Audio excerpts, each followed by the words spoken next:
네, 조금 전 헌재가 최성목 권한대행이 마은혁 헌법재판관 후보자를 임명하지 않은 것이 일부 위헌이다라는 판단을 내놨습니다.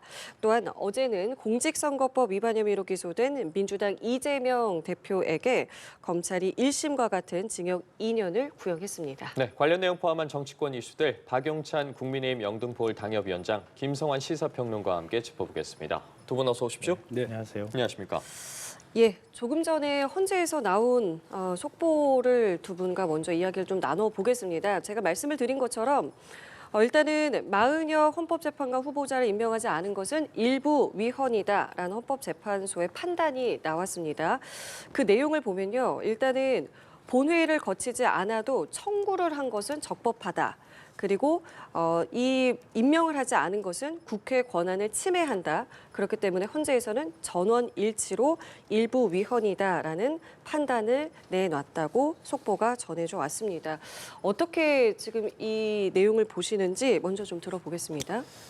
일단 뭐 헌법재판소에서 만장일치, 전원일치로 위헌 결정을 내렸다는 것이죠. 예. 네, 그래서 뭐 존중할 수밖에 없겠지만 그러나 헌재 결정에 대해선 상당한 유감이다라는 말씀을 드리지 않을 수가 없고요.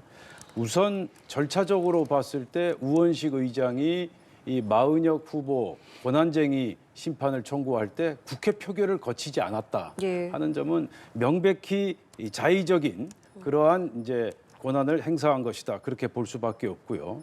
그리고 실제 그 지난 2월 10일 날 마은혁 권한쟁의 심판 두 번째 변론에서 국회 측 대리인단이 실토하지 않았습니까? 이번 심판에 흠결을 보완할 수 있는 기회를 달라. 이 얘기인즉 규정된 표결 절차를 거치지 않았음을 실토한 것이거든요. 이렇게 표결 절차상의 하자가 있음에도 불구하고 헌법재판소에서 이 절차상의 하자를 인정하지 않았다라는 점이 상당히 유감이고요.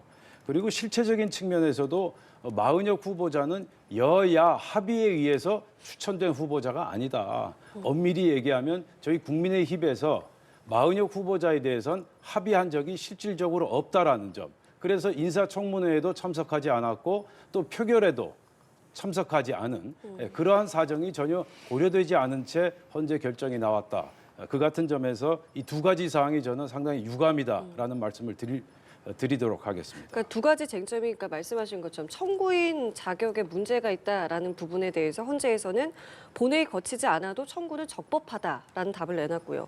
말씀하신 여야 합의가 있었는가라는 부분에 대해서는 국회가 선출한 재판관에 대해서 임명을 선별할 수 없다라는 답을 내놨습니다. 그 결과 만장일치로 지금 인용이 된 것인데요. 어떻게 보십니까?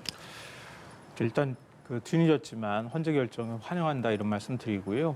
그러니까 윤석열 대통령이 위헌적인 계엄 선포하고 난 다음에 대국민 홍보용 계엄이었다 이렇게 주장하고 있지 않습니까? 근데 그런 것과도 맥락이 연결돼 있는 거 아닌가 싶어요. 그러니까 헌법과 법률을 위반하고 또 헌정 질서를 문란케 한 이런 일에 대해서도 계속 아니라고 주장하고 있는 상황 아닙니까? 근데 헌법재판관 임명도 역시 마찬가지입니다. 헌법에도 명확하게 기재가 되어 있는 것처럼 국회가 선출하면 대통령은 임명한다라고 돼 있습니다.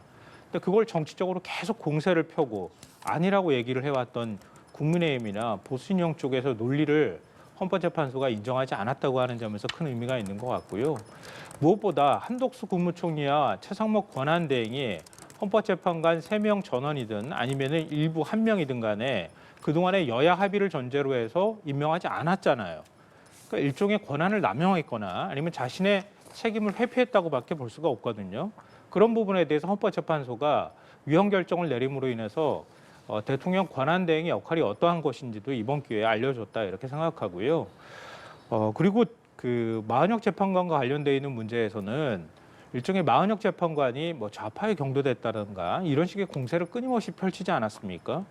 그러니까 헌법재판관 임명은 결국 대통령, 대법원장, 국회 몫으로 나눠져 있고 상권 분립의 원칙이 적용돼 있음에도 불구하고 재판관을 마치 골라가지고 임명해야 되는 것처럼 주장해왔던 그런 정치 공세도 헌법재판소가 인정하지 않았다고 볼 수 있습니다. 이제 앞으로 과정이 좀 절차가 문제일 것 같은데요. 이러면 최상목 권한대행이 이제 임명하는 절차에 들어가야 되지 않겠습니까? 과연 언제 임명하게 될지, 또 임명하게 된다면 윤석열 대통령 탄핵 심판에 참여를 하게 될지 이 부분이 오히려 더 큰 관심이 되지 않을까 싶습니다. 어떻게 생각하세요? 바로 임명할 것 같으십니까? 최상목 권한대행이 임명을 거부할 만한 그 명분이 하나도 없는 거 아닙니까? 당연히 임명을 해야 된다고 보고요. 다만 이제 윤석열 대통령 탄핵 심판에 참여할 것인가 말 것인가에 관한 문제는 헌법재판소 결정을 좀 기다려 봐야 될 것 같습니다. 마은혁 재판관의 그 의지도 중요할 것 같고요. 다른 헌법재판소에서 볼 때 윤석열 대통령 탄핵 심판이 오히려 심리가 지연될 가능성이 굉장히 높거든요. 그러니까 갱신 절차를 밟아야 되기 때문에. 근데 지금 마지막 평의 절차에 들어간 상황인데 다시 변론을 제기해야 된다는 문제가 있거든요. 그런 면에서 윤 대통령 탄핵 심판에는 참여하지 않는 방향으로 결정날 가능성도 있어서 그건 조금 좀 지켜봐야 되지 않을까 싶습니다. 앞서 최상목 권한대행 같은 경우에 국회 국조특위에서 헌재 인용 결정이 나오면 마 후보자를 임명하겠냐라는 질문을 받고 나서 헌법재판소의 결정을 존중한다는 입장이지만 아직 결정된 바가 없어서 예단하기는 적절치 않다는 입장을 밝히지 않았겠습니까? 곧바로 지금 임명을 할 거라고 보십니까? 아니면 시간이 좀 걸릴 거라고 보십니까? 지금 여러 가지 변수가 있는데요. 정말 최상목 권한대행의 고심이 깊을 수밖에 없다. 그 점은 제가 인정합니다. 우선 그 대한민국 헌법 제111조를 보면 헌법재판소는 9인의 재판관으로 구성된다. 그리고 재판관은 대통령이 임명한다. 이렇게 나와 있습니다. 이 얘기인즉 무슨 얘기냐면 국회에게 선출권, 추천권을 인정하면서도 최종 임명은 대통령이 한다라는 점을 헌법 제111조에서 명확히 하고 있다는 점이죠. 따라서 임명권은 대통령에게 있다. 그렇다면 최상목 권한대행에게 지금 권한이 있다. 그렇게 볼 수밖에 없거든요. 그렇다면 최상목 권한대행이 지금 고심에 찬 결단을 내려야 되는데 일단 헌재에서 마은혁 후보자를 임명하라라는 그러한 이제 결정이 나왔기 때문에 고심하지 않을 수 없는 상황인데 문제는 지금 한덕수 총리에 대한 탄핵 심판이 다음 주에 결론이 나온다는 거 아니겠습니까? 자, 그렇게 되면 최상목 대행 입장에서는 다음 주에 한덕수 총리가 다시 복귀할 수도 있을 수 있는 상황인데 이런 상황에서 본인이 마은혁 후보자를 임명한다? 굉장히 정치적으로 좀 결례라고 볼 수 있는 상황이 되기도 하기 때문에 따라서 최상목 권한대행 입장에서는 지금 당장 마은혁 후보자를 임명하기가 결코 쉽지 않을 것이다. 저는 그렇게 보고 있습니다. 그런데 중요한 점을 좀 지적해 주시긴 하셨는데요. 한덕수 국무총리의 탄핵 심판이 진행 중인 상황이잖아요. 네. 근데 탄핵의 사유 중 하나가 국회 선출한 헌법재판관 임명하지 않은 부분이란 말이에요. 헌법재판소에서 그 부분을 위헌으로 판단했다는 겁니다. 그렇다면 위헌적 행위를 했다는 얘기가 되는 거거든요. 그러면 탄핵 심판에도 일정 부분 영향을 줄 수밖에 없는 것 같다 이런 생각이 들고요. 만약에 이것 또한 그러니까 최상목 권한대행은 윤석열 대통령 권한대행이 아니라 대통령 권한대행이잖아요. 특정한 대통령을 권한대행하는 게 아닙니다. 대통령 직위에 대한 권한대행인데 그동안에 최상목 권한대행이 보였던 태도는 일종의 여당 국회의원 같은 느낌을 받게 된단 말이에요. 그러니까 그런 부분에 있어서 헌법재판소가 경종을 울린 거라고 해석할 수도 있습니다.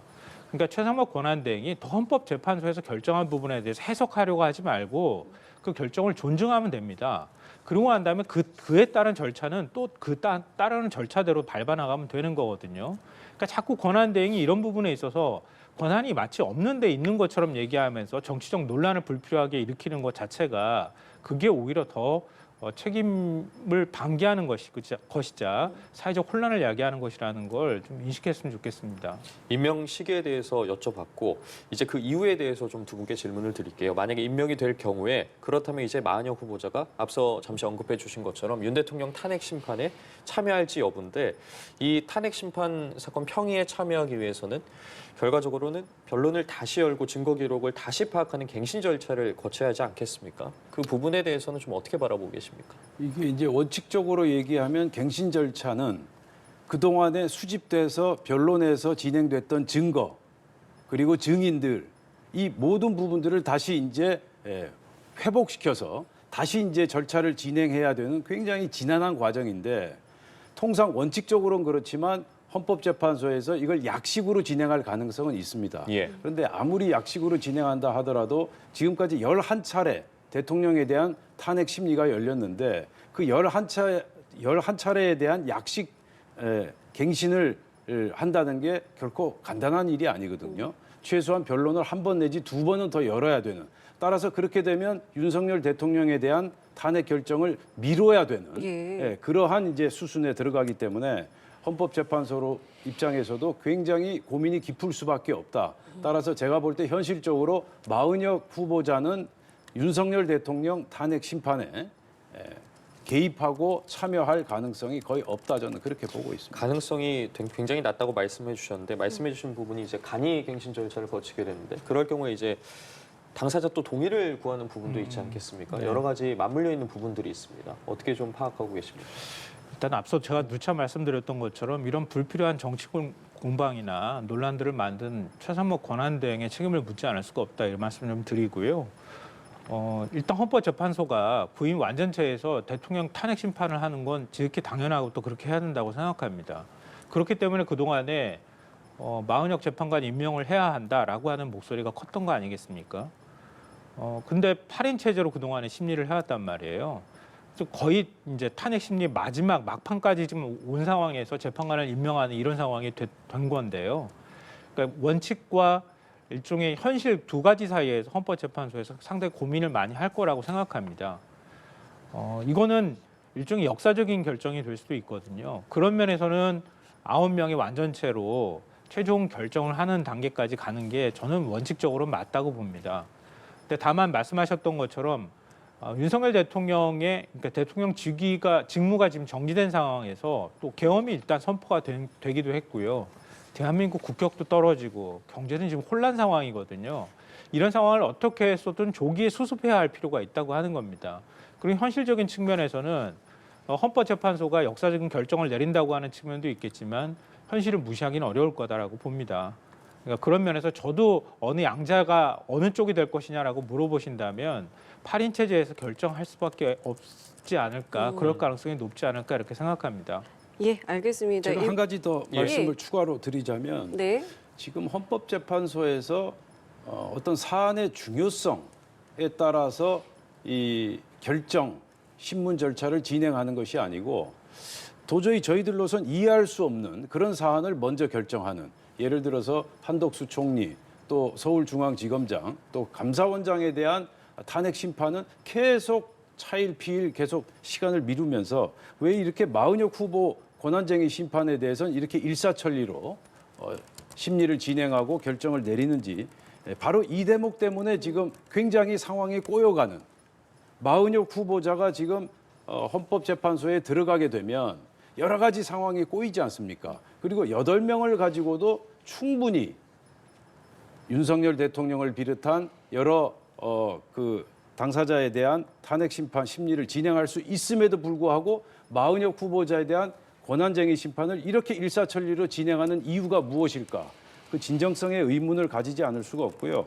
자, 그래서 다시 한번 말씀드리지만 가장 중요한 한덕수 총리 탄핵 심판, 그리고 서울중앙지검장, 그리고 감사원장에 대한 탄핵 심판이 우선되어야지 이렇게 마은혁 후보자에 대한 권한쟁의 심판을 서둘러 하는 이유가 무엇인지 그 부분에 대해서 헌법재판소가 국민 앞에 소상하게 설명해야 될 것이다. 저는 그렇게 보고 있습니다. 네, 저한테 뭐 예. 발언 기회가 있다면 조금만 말씀드리고 예. 싶은데요. 그러니까 대통령이 계엄을 선포했습니다. 내란 피의자, 내란 우두머리 죄로 지금 기소가 된 상황이에요. 그런 상황에서 대통령의 그 통치 행위가 적절했는지 위헌인지 위법인지를 결정할 수 있는 기관은 대한민국에서 헌법재판소밖에 없습니다. 헌법재판소가 제대로 기능하지 못하면은 대한민국에서 헌정 질서를 바로 세울 수 있는 기관이 없다는 뜻입니다. 즉 재판관들이 비어 있는 상태에서 헌법재판소가 결정을 내리느냐 마느냐에 관한 부분은 그냥 단순히 재판관 한 명이 빠진다는 의미가 아니라 헌법재판소가 제대로 역할을 할 것이냐 못할 것이냐에 관한 문제라는 거예요. 그렇기 때문에 제일 시급한 문제라고도 할 수 있습니다. 그동안의 탄핵 심판부터 시작해서 여러 건들이 들어가 있기는 하지만 가장 중요한 건 그렇기 때문에 마은혁 재판관, 헌법재판관을 이러저러한 사유를 통해서 권한대행이 임명할 권한을 갖고 있느냐에 관한 부분하고 대통령의 직무 집행을 그대로 유지하게 하느냐, 파면시킬 것이냐, 이 두 가지가 사실은 제일 급한 겁니다. 그리고 국무총리의 탄핵 문제와 관련해서는요, 만약에 그렇게 중요하다고 하면 그럼 그러면 최상목 권한대행이라는 게 존재가 없어야 되는 거죠. 그렇지 않습니까? 최상목 권한대행이 대통령 권한대행을 할 수 없으면 그 다음 순위에 부총리한테 넘어가는 겁니다. 대통령 권한대행은. 대한민국에서 권한대행을 할 사람이 없는 게 아니란 뜻입니다. 그러니까 시급한 것부터 처리한다고 헌법재판소가 판단했다는 것은 앞서 말씀드렸던 두 가지 사안을 최종적으로 제일 먼저 선택을 해야 그 다음에 판단들이 있을 수 있다는 것을 말해준다는 겁니다. 알겠습니다. 제가 다시 한번 아니요, 말씀드리지만 이 주제는 저희가 여기까지 한 가지만 말씀을 간단히 드릴게요. 예.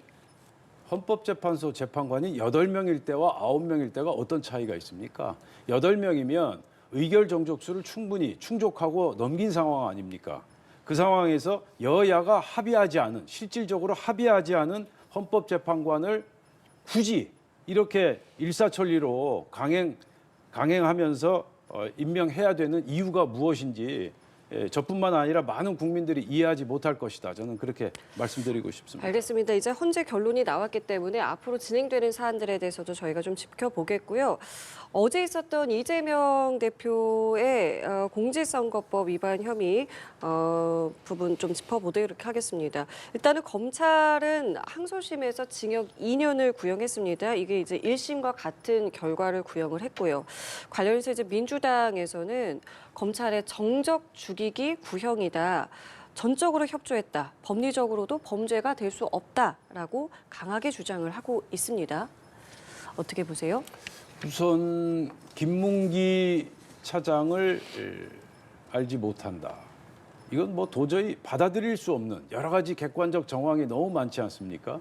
9박 11일 동안 같이 여행을 갔고 골프를 같이 쳤고 그 골프를 치는 과정에서 단 둘이 카트 안에 같이 있었고 낚시까지 했고 사진 찍었고 그리고 성남시장 재직 시절에 김문기 차장으로부터 6차례 이상 대면 보고를 직접 이재명 당시 성남시장이 받았다는 거 아닙니까?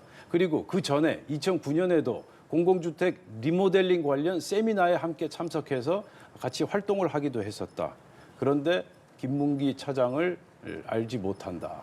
정말 이해할 수가 없고요. 그리고 이 부분은 알지 못한다 하는 부분은 인식의 영역이다. 100번 양보해서 그렇게 가정하더라도 백현동 사업 관련해서 협박 발언, 이 발언은 도저히 아마 2심 항소심에서 받아들이기 어려운 그러한 사안일 것이다. 저는 그렇게 생각합니다. 특히 직무유기라는 명분을 걸어서 국토부가 협박을 했다. 그 누구도 직무유기 그리고 협박 발언을 한 적이 없습니다. 그 누구도. 심지어 이재명 대표가 내세운 증인마저도 협박 발언을 들은 적이 없다라고 재판에서 증언하지 않았습니까? 자, 그렇다면 이 부분에 대해서 지금 항소심에서 논란의 여지 없이 1심 판결을 그대로 유지할 가능성이 크다. 저는 그렇게 보고 있습니다. 그러니까 여당에서도 지금 말씀하신 것처럼 일부 무죄됐었던 부분 1심에서 그 부분 또한 유죄로 잡혀야 되고 어제 또 이 얘기도 했습니다. 위헌법률심판 제청 신청한 거 그것도 굉장히 꼼수다라면서 비판을 했어요. 어떻게 좀 보고 계십니까? 위헌법률심판 제청한 것은 재판부가 받아들이지 않으면 그만인 것이니까요. 그건 신청하고의 여부하고 상관없이 재판부의 판단에 맡기면 되지 않을까 싶고요. 선거법 허위사실 공표죄 조항은 아마 정치를 해보신 분들이라면 다 아실 거예요. 이 코에 걸면 코걸이고 귀에 걸면 귀걸이가 될 수 있다고 하는 사실을. 그러니까 국민의힘 의원들도 사실은 공감하는 사람들이 적지 않을 거라고 보거든요. 그러니까 그런 것 가지고 막 시비 삼는 것은 결국 정치 공세에 가까운 얘기다 이렇게 보고요. 저는 어제 검찰이 구형하면서 구형 사유로 밝힌 거 보면서 자꾸 좀 놀랐는데요. 왜냐하면 지난 대선 때 0.73%포인트 차로 윤석열 대통령이 당선이 됐잖아요. 근데 그렇게 0.73%포인트 차가 난 게 이재명 대표의 거짓말 때문이었다. 이렇게 검찰이 구형 사유를 밝혔어요. 그게 뭔 말인지 모르겠어요. 거꾸로 윤석열 대통령이 대통령에 당선될 때 0.73%포인트로 승리를 했다고 하면 당선인이 만약에 허위사실을 공표해서 승리를 했다고 했을 때 당선인 자격을 박탈하는 사유로는 얘기가 될 수 있겠지만 0.73으로 낙선을 한 이유를 가지고 그게 거짓말 때문에 그 정도 간발의 차이가 났어요 라고 설명하는 건 좀 구차하지 않습니까? 그리고 이거는 아마 지금 국민의힘 대선 출마를 준비하는 정치인들도 똑같이 아마 다 긴장하고 있을 부분인데요. 대선 출마를 했을 때 여러 자리에 가가지고 발언들을 하잖아요. 특히 토론을 하는 자리도 있을 거고요. 언론사 인터뷰하는 자리도 있을 겁니다. 그런 자리에서 뭔가를 질문했을 때 여러 가지 얘기들이 한꺼번에 섞이면서 얘기하는 동안에 적합한 표현으로 얘기하지 못했다는 이유로 허위사실 공표라고 기소하기 시작하면 정치인들이 가가지고 어디서 무슨 발언을 할 수 있겠습니까?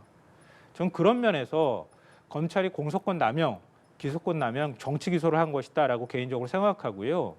일단 기본적으로 2심 재판부는 이런 부분에 대해서 특히 검찰의 정치 기소에 대해서 바로잡는 역할을 해야 된다. 또 그런 결과가 나올 거라고 개인적으로 생각합니다.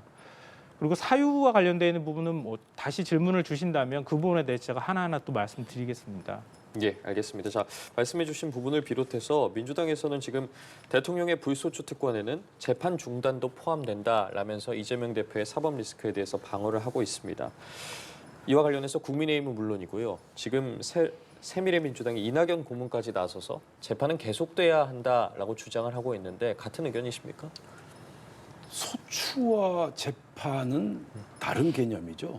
소추라는 건 뭐 국어 대사전을 찾아봐도 나와 있지만 재판을 요구하는 행위 아니겠습니까? 예. 재판을 요구한다. 이건 검찰의 행위이지 재판부의 행위가 아니거든요.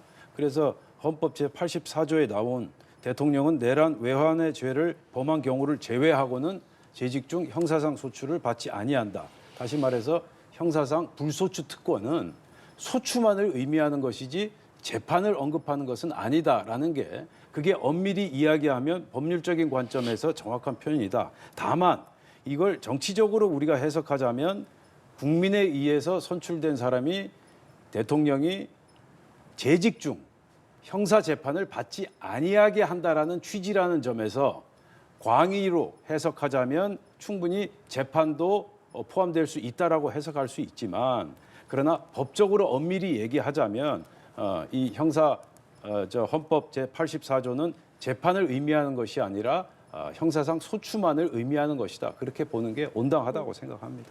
예. 전 만약에 그렇게 된다고 하면은요, 대한민국은 검찰이 다 쥐고 흔들 수 있다라고 생각합니다. 왜냐하면 검찰에 마음에 들지 않는 후보가 대선 출마를 준비한다고 하면 검찰이 억지 기소라도 막 합니다.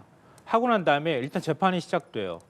그러면 그 사람이 대통령에 당선되면 되더라도 계속 재판해서 유죄를 만약에 받아낼 수 있다고 하면 그건 정치인한테 있어서 제일 섬뜩한 일 아니겠습니까? 그리고 국민이 직접 선출로 대통령을 뽑았는데 검찰이 오히려 선출되지 않은 권력이 대통령 권력 위에 설 수 있다는 뜻이 되기도 하지 않겠습니까? 그런 면에서 이건 아까 헌법 84조 말씀하셨던 것처럼 기본적인 취지는 국민이 직접 선출한 국민이 주권자인 국민이 권한을 위임한 권력을 위임한 대통령이 안정적으로 직무를 수행할 수 있도록 하기 위한 조치로 만들어 놓은 것이 헌법 84조입니다. 그러니까 내란 외환 외에는 형사소추 받지 않는다고 해놓은 거예요. 윤석열 대통령은 바로 그 내란을 일으켰기 때문에 지금 피의자로 신세가 된 거고요. 근데 그거하고 동일해 놓고 설명해서는 안 된다고 보고요. 그러니까 여러 가지 논란이 있을 수 있는 것은 압니다만 헌법재판 그러니까 법조계 다수 얘기는 입법권자가 이런 상황을 일단은 예상하지 못했다고 하는 데 무게가 실려 있고요. 그리고 만약에 기소를 했다는 이유로 대통령이 계속 재판에 불려다니는 이런 상황이 벌어지는 것은 최소한 막아야 되겠다고 하는 입법자의 취지가 들어가 있는 것이다. 그걸 자꾸 그대로 해석하면 안 된다고 하는 쪽에 더 무게가 실려 있다고 생각합니다. 예, 이런 말이 나오는 것이 사실은 이제 항소심 선고가 다음 달에 나오게 되고 이제 그렇게 되면은 대법원 선고 시점도 계산을 해볼 수가 있게 되는 것이고요. 또 다음 달에는 이제 윤 대통령의 탄핵 심판도 나올 것으로 보이기 때문에 여러 가지 이제 시점을 두고 다양한 생각들을 할 수밖에 없는 상황이거든요. 어떤 것들을 좀 보고 계시는지요? 우선 지금 하신 말씀 중에 대통령이 형사상 소추를 받지 아니한다. 이건 재판까지 포함되는 것이다. 자, 지금 한번 생각을 해보십시오. 이재명 대표가 정과 4범에 그리고 8개 사건, 12개 혐의, 5개 재판을 받고 있지 않습니까? 그런데 이재명 대표가 대통령이 되면 이 모든 사법적 판단을 중단시켜야 된다? 이게 상식적으로 납득이 되십니까? 이게 대통령이 국가를 운영하고 국민을 어떤 민생을 살펴주는 그런 통치 행위가 아니라 무슨 사법 판단, 사법적인 처벌에서 면제되는 도피처입니까? 이거는 결코 상식적이지 않다. 따라서 지금 형사상 소추뿐만 아니라 재판까지도 면제되고 중지되는 것이다. 그렇게 강변한다면 무척 그건 무례한 행동이다. 저는 그렇게 생각하고요. 이 문제는 지금 뭐 당장 논의해야 될 문제는 아니지만 저는 이재명 대표가 대통령이 되지 않는다고 전망하고 있지만 이건 나중에 대통령이 되고 난 다음에 고민할 문제이다. 우선 재판부터 잘 받으시라. 그 얘기부터 좀 드리고 싶고요. 그리고 이제 지금 또 하나 관심사가 지금 말씀하신 대로 조기 대선이 먼저냐 아니면 윤석열 대통령 이재명 대표의 확정 판결이 먼저냐 하는 이제 그 대목 아니겠습니까? 이 대목은 현실적으로 지금 제가 판단하기에는 조기 대선이 먼저 치러질 가능성이 상당히 높다. 그럼에도 불구하고 이재명 대표가 언급한 것처럼 대법원 확정 판결이 조기 대선 전에 나올 가능성이 불가능하다. 이렇게 얘기하는 건 지나친 예단이다. 저는 그렇게 생각하고 있고요. 왜냐하면 결국은 이재명 대표의 운명은 조희대 대법원장이 쥐고 있다고 생각합니다. 지금 법규에 어떻게 나와 있습니까? 항소심 이후 3개월 이내에 확정 판결을 내려야 한다. 이렇게 돼 있지 않습니까? 예. 따라서 대법원은 항소심 이후 한 달 이후라도 확정 판결을 내릴 가능성이 있다. 따라서 오늘 언론에서도 많이 나왔지만 대법원이 집중 심리를 채택하게 된다면 그러면 아주 빠른 시일 안에 이재명 대표에 대한 확정 판결이 나올 수도 있다. 저는 그렇게 보고 있습니다. 여러 가지 가능성이 있기 때문에 뭐 저희가 대법원 얘기까지 벌써 나누고는 있는데 항소심 결과에 따라서 민주당 내 영향은 없는 거라고 보면 되는 걸까요? 큰 틀이 뭐 흔들릴 거라고 생각하지는 않아요. 왜냐하면 2심에서 유죄가 난다 하더라도 뭐 물론 무죄가 난다고 보지만 유죄가 난다 하더라도 대법원까지 가서 결정되지 않고 형이 확정된 것도 아닌 상황에서 대선 후보 자격을 박탈하는 거는 현재 민주당 상황에서는 뭐 민주당 분위기에서는 용납이 안 되는 상황이니까요. 물론 이제 이재명 대표의 정치적 부담은 늘어날 수밖에 없을 거다라고 생각하지만 그렇다 하더라도 당원들이 금방 마음을 바꿔서 다른 후보한테 눈길을 돌리거나 이렇게 할 가능성은 현재로서는 거의 없다 이렇게 보고요. 앞서 말씀하신 것과 관련해서 두 가지만 간단하게 말씀드리고 싶은데요. 윤석열 정권을 왜 검사 정권이라고 부르는가 이거에 대해서 한번 곰곰이 생각해 봤으면 좋겠다고 생각하고요. 왜 선택적인 법 적용을 했느냐. 그러니까 김건희 여사 문제 한번 쳐다보면 우리가 금방 알지 않겠습니까? 명태균 게이트 봐도 금방 알 수 있는 것이고요. 그러니까 이재명 대표가 지금 이렇게 재판을 여러 개를 받고 있는 상황 자체를 해석하는 제일 적절한 표현이자 말이 아닐까 싶어서 말씀드리고요. 둘째로는 이제 재판 절차와 관련돼 있는 부분인데요. 모 보수 언론을 시작으로 해서 이거 당기면 다 당겨지는 거다 이런 식의 지금 표현을 하고 있는데요. 윤석열 대통령 탄핵소추안이 통과된 지 오늘로 76일째입니다. 윤 대통령 아마 나중에 헌법재판소에서 최종 결정을 내리는 데까지는 아마 90일이 지나야지 될 거예요. 근데 이재명 대표 대법원에서 아마 전원합의체 결정이 될 가능성이 굉장히 높거든요. 그럼 전원합의체에서 결정하는 거를 2심 결정이 2심 선고일이 3월 26일인데 자, 2달 안에 후딱 다 해버립시다. 항소 이어서 작성하는데도 한 달 걸릴 텐데 그 다음에 그냥 다 약식으로 진행해 버립시다. 이것 자체가 그냥 우리 마음대로 우리가 바라는 대로 그냥 법적 절차 다 건너뛰고 가자는 얘기 아니겠습니까? 그러니까 그런 주장은 합리적으로 맞지 않아 보입니다. 지금 자서전 출간하면서 정계복귀 시동을 건 한동훈 전 대표 같은 경우에도 이재명 대표를 겨냥했습니다. 계엄을 단죄하지 않으면 이재명의 계엄을 막을 명분이 없다. 그러니까 이재명 대표가 대통령이 됐을 경우에 자신에 대한 유죄 판결 확정을 막기 위해서 몇 번이고 계엄을 할 거다라고 하니까 이재명 대표가 맞받았고 다시 이에 대해서 한동훈 대표가 입장을 내놨거든요. 한동훈 대표가 배신자 프레임에 빠지고 싶지 않아서 이재명 대표를 일단 적으로 상정하고 이재명 대표한테 뭔가 책임을 좀 덮어씌우려고 하는 전략을 취하는 것 같은데요. 그렇다면 한동훈 대표 말대로라면 대한민국에 탄핵해야 될 대통령이 한 명 더 늘어나게 되는 건가요? 그러길 바라는 겁니까? 말이 안 되고요. 물론 이재명 대표를 정치적으로 공격하려고 하는 의도는 알겠으나 비유도 적절하지 않았을 뿐더러 이렇게 계엄 때문에 놀라고 대한민국이 혼란에 빠져 있는 상황에서 이재명 대표가 대통령이 되면 또 계엄을 선포할 거다. 이런 식의 정치 공세는 매우 부적절하다. 이렇게 생각하고요. 저는 오히려 한동훈 대표가 계엄과 관련해서 한 발언들이 훨씬 더 주목이 돼요. 그러니까 계엄이 왜 위헌인지를 쭉 설명을 해놨더라고요, 보니까. 그러니까 이전부터 윤 대통령이 여당 중진 의원들하고 만났을 때 홧김에 계엄을 비상계엄 선포 문제를 자꾸 언급을 했었다고도 얘기하고요. 계엄 선포 당일날 아주 유력 여권의 관계자라고 해야 될까? 명망 있는 여권의 관계자가 연락을 해서 빨리 피신하라고 얘기하고 가족들까지 피신시키라고 얘기를 할 정도의 상황이었다고 하면 윤 대통령이 말하는 것처럼 그냥 깜짝 개헌 그리고 대국민 홍보용 계엄이었다고 하는 것 자체가 논리적으로 성립되지 않는다는 뜻이기도 하거든요. 그리고 윤 대통령을 그 다음날 계엄 선포 다음날 만났을 때 임기 단축 문제를 아마 언급했던 것 같은데 그건 나중에 약속 번복하고 나 그냥 계속 직무 유지하겠다고 오히려 탄핵소추안 통과시키지 말라고 압박을 계속 넣었다는 거 아닙니까? 그것 자체가 윤석열 대통령이 계엄을 실제 실행할 의도가 있었다고 하는 걸 당시 여당 대표가 인정하고 시인하는 것이나 다름없는 것이다. 이건 뭐 헌법재판소 그러니까 재판관들이 이걸 참고해서 결정을 내리지는 않겠지만 그래도 어떤 방식으로든 심증에 있어서 적지 않은 영향을 미칠 만한 사안이다라고 생각합니다. 말씀해 주신 부분이에요. 한동훈 전 대표의 저서에 계엄 선포 직후 상황에 대해서 굉장히 자세하게 언급이 되어 있는데 그 내용을 보면 대통령이 당이 도저히 막을 수 없을 때까지 몇 번이고 탄핵을 부결시켜달라고 요구를 했지만 그 부분에 대해서 거절을 했다. 그리고 대통령 탄핵에 찬성한 것에 대해서 매우 고통스러운 결정이었다면서 지지자들에게 미안함을 표시했습니다. 이런 부분들에 대해 각각에 대한 해석도 나오고 있고요. 굉장히 여러 가지 의미 부여가 되고 있는데 개인적으로는 어떻게 바라보고 계시는지 여쭤보겠습니다. 일단 한동훈 대표가 이제 그 보수층 유권자들의 상처받은 마음을 위로하고 그리고 사과를 표명한 그 발언 자체는 굉장히 고무적이다, 잘한 일이다 그렇게 생각하고 있고요.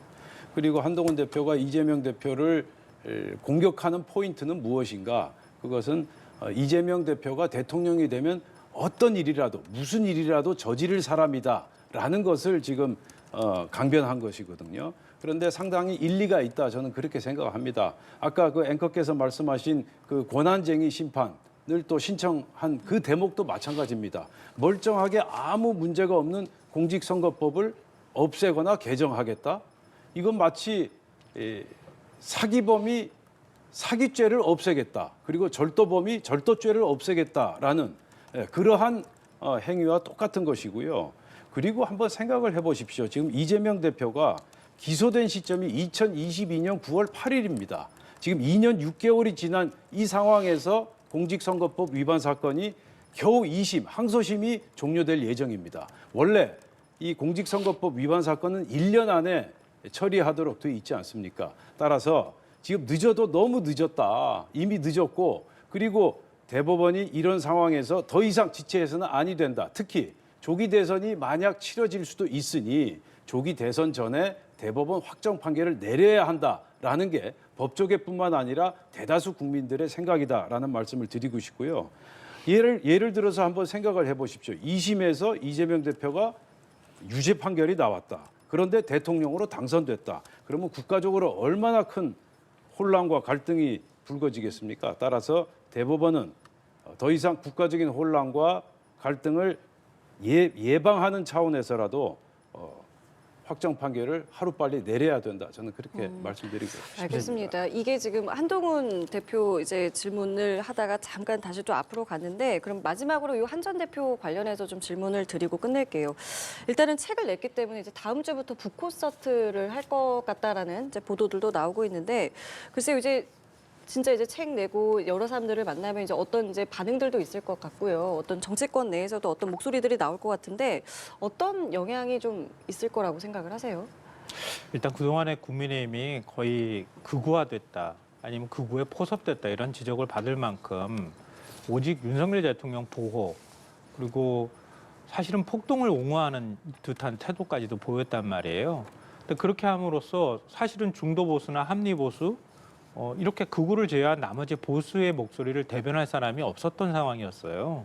그러니까 그런 면에서 한동훈 전 대표의 일종의 등판이라고 해야 될까요? 이런 부분들은 그러니까 그렇게 자신을 대변할 사람이 없는 그 길 잃은 보수층에게 일종의 새로운 지지 의사를 표명할 수 있는 기회를 부여하게 되는 것이다. 그런 면에서는 한 번쯤 어느 정도 지지율이 움직이는지는 좀 지켜볼 필요가 있겠다 이렇게 생각하고요. 근데 다만 이제 한동훈 대표와 관련해서 전 조금 바라고 싶은 부분이 하나 있는데요. 그러니까 이번 대선이든 또 현재에 있어서 가장 시급한 문제는 헌정 질서를 세우는 거라고 얘기하잖아요. 국헌문란 사태가 발생했어요. 근데 보수층은 계속 윤석열 대통령 옹위하는데 보위하는 쪽으로만 가버렸단 말이에요. 그러면 대한민국 보수가 사실상 대변할 사람이 없는 상황이 돼버린 거예요. 그러면 헌정 질서는 누가 회복해야 되는가? 그러면 야당만 하는 건 아니거든요. 왜냐하면 모든 국민들은 다 각자의 생각이 다르고 진보도 있고 보수도 있는 거거든요. 그러면 그런 차원에서 헌정 질서를 세우는 데 있어서 한동훈 전 대표가 일정하게 역할을 해줬으면 좋겠다. 거꾸로 말하면 민주당도 지금 중도 우파다, 뭐 중도 개혁이다, 뭐 이렇게 얘기를 하고 있지만 자기 위치를 조정하고 있단 말이에요. 그러니까 민주당도 넓은 개념에서 헌정 질서를 세우는 데 있어서만이라도 국민의힘 내에서 한동훈 전 대표든 유승민 전 의원이든 간에 그런 정도 목소리를 내는 위헌적인 계엄이다라고 하는 지적들을 하는 세력하고 넓게 연다는 방안들을 같이 하는 게 좋겠다. 그러면서는 한동훈 전 대표가 일정하게 역할을 해주길 기대하는 마음이 있고요. 다만 한 가지 좀 바라고 싶은 부분은 한동훈 전 대표가 그동안에 김건희사 특검법도 역시 마찬가지고 뭐 최상무 특검법도 그렇고 본인이 하겠다고 해놓고 말 바꾼다거나 애매모호하게 태도를 바꾸는 모습들을 보여왔단 말이에요. 그러니까 이번만큼은 그러지 않았으면 좋겠다. 그냥 오로지 야당 대표를 공격하는 이런 방식으로 정치적 존재감이 생기는 것은 아니니까 이재명 죽이기에만 매달리지 말고 이재명을 극복할 수 있는 방법들을 국민한테 제시했으면 좋겠다. 그런 방식에 있어서 정책 공약이든 아니면 정치적 지향이든 철학이든 밝히는 좀 더 성숙된 모습으로 나타나길 기대하는 마음이 있습니다. 한동훈 전 대표의 등판이 당에는 또 지지율에는 어떤 변화와 영향을 좀 가져올 거라고 생각을 하시나요? 그건 좀 더 이제 지켜봐야 되겠고요. 저희 당 안에서도 이제 여러 명의 그 후보 주자군이 있지 않습니까? 예. 그래서 한동훈 대표가 그 여러 명의 주자 후보군 중에 과연 어느 정도 위치에 자리매김할런지 앞으로 지켜봐야 될 것 같고요. 그리고 이제 저희 당이나 저희 보수층에서 지금 윤석열 대통령을 옹호한다. 결코 그렇지 않습니다. 저희들이 지금 지키고자 하는 가치는 상식과 원칙입니다. 상식과 원칙을 우리가 옹호하고 있는 것이다. 우선 그 국회의 무자비한 폭거, 즉 국회 폭력에 대해서 저희가 항거하는 것이고, 그리고 사법적 절차적 정당성을 지키자. 다시 말해서 사법부의 선택적 법 적용을 저희가 받아들일 수 없다라는 그러한 항거의 몸짓이다. 다시 한번 말씀드리지만 불의가 법이 될 때 항거는 의무가 된다. 그 말씀을 제가 마지막으로 드리겠습니다. 예, 알겠습니다. 오늘 두 분 말씀은 여기까지 듣겠습니다. 김성환 시사평론가, 박영찬 국민의힘 영등포 당협위원장과 함께했습니다. 두 분 고맙습니다. 감사합니다.